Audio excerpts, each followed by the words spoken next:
ଚମ୍ପୁଆ ଥାନା ଅନ୍ତର୍ଗତ ସୁନାପଛି ପଞ୍ଚାୟତର ବାଙ୍କ ଗ୍ରାମରେ ରହୁଥିବା ଏକ ଅନାଥ ଶିଶୁକୁ ସ୍ଥାନୀୟ ସରପଞ୍ଚ ସଞ୍ଚିତା ମ୍ୟାଡମଙ୍କ ସହାୟତାରେ ଜିଲ୍ଲା ଶିଶୁ ମଙ୍ଗଳ ଗୃହକୁ ସ୍ଥାନାନ୍ତରଣ କରାଯାଇଥିବା ସୂଚନା ମିଳିଛି।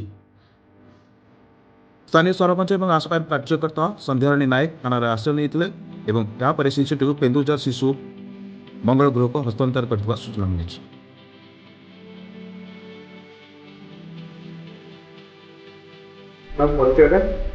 ମୋ ନାଁ ହେଉଛି ସନ୍ଧ୍ୟାରାଣୀ ନାୟକ।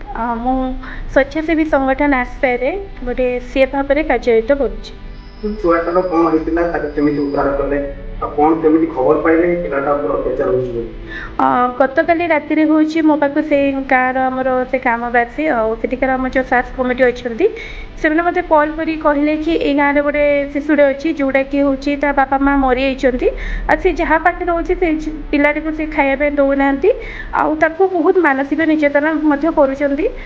ସେସବୁ ଖବର ପାଇଲା ପରେ ମୁଁ ସେଠିକାର ଯେଉଁ ଆମର ସରପଞ୍ଚ ଅଛନ୍ତି ସୁନାପତିର ସନିତା ମ୍ୟାଡ଼ାମଙ୍କୁ ମୁଁ ତାଙ୍କୁ ଯୋଗାଯୋଗ କରିଥିଲି। ଯୋଗାଯୋଗ କରିଲା ପରେ ସେ ପୁଣି ଆଜି ସକାଳେ ସେ ଆସିଥିଲେ ସେ ଗାଁରେ ପହଞ୍ଚିଲା ପରେ ଆମେ ସେ ଗାଁରେ ହେଉଛି ସେଠିକା ଲୋକଙ୍କ ସହିତ ଦେଖା କରିକି ପିଲାଙ୍କ ବିଷୟରେ ପଚାରିଥିଲୁ।